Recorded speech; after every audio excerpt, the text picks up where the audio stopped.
faltered. "Hang on, hang on," Joe hollered. He tapped the music stand with his baton. With a few honks and squeaks, the music ground to a halt. "What are y'all laughing at?" Joe asked sternly. The students gave him blank looks. "So kinda got lost in it. That's a good thing."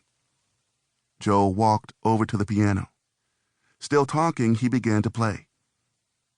"I remember one time, my dad took me to this jazz club. It was the last place I wanted to be. But then I'd see this guy playing piano." Joe ran his hands over the keys, riffing. "It's like he's singing. And I swear the next thing I know, it's like he floats off the stage. That guy was lost in the music. He was in it. And he took us with him. I wanted to learn how to talk like that. That's when I knew I was born to play."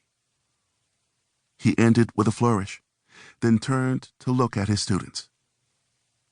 "Connie knows what I mean. Right, Connie?" Connie shrank in her seat.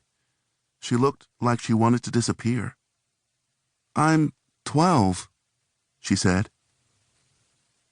A knock at the classroom door interrupted the moment. "I'll be right back. Practice your scales," Joe told the class.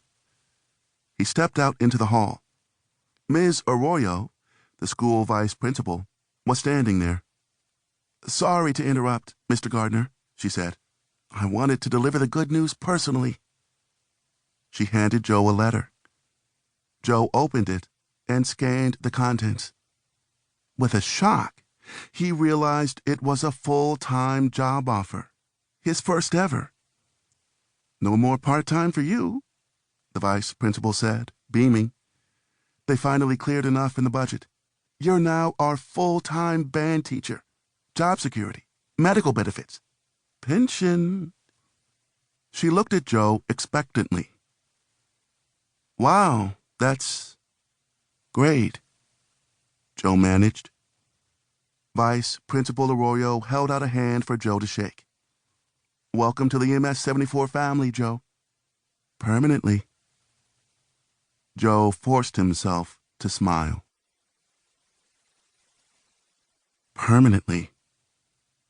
The word echoed in Joe's mind for the rest of the morning. He knew he should be happy. He'd barely been scraping by on his part-time salary. This job would change all that. But his position at MS-74 was only supposed to be temporary. Just something to keep him afloat until he got his big break. The only thing Joe wanted was to play great music, and not just for a bunch of half-awake middle schoolers. When class let out that day, Joe still felt uncertain. He decided to go see his mother. Maybe she would have some words of advice. Not to mention that he had laundry to do. Libba Gardner owned a small tailoring shop in Queens, New York. She was a tall, elegant woman in her 60s with cropped white hair and a no-nonsense attitude. As Joe folded his laundry, he filled her in on the job offer. "After all these years, my prayers have been answered. A full-time job," she said, clasping her hands together. "Yeah," Joe said heavily. His mother fixed him with a stern look. "You're going to tell them yes, right?" "Don't worry, Mom," Joe said. "I've got a plan." Libba's lips pursed, like she'd sucked on a lemon.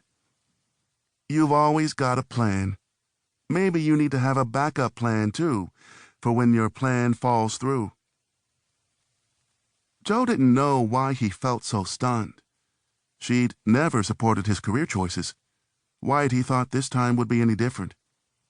Libba sighed.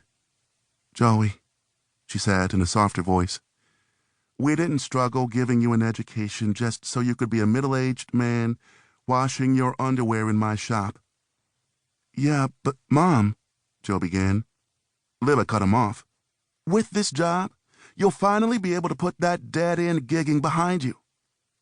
"Yeah, but—" "And just think," Libba went on, "playing music will finally be your real career.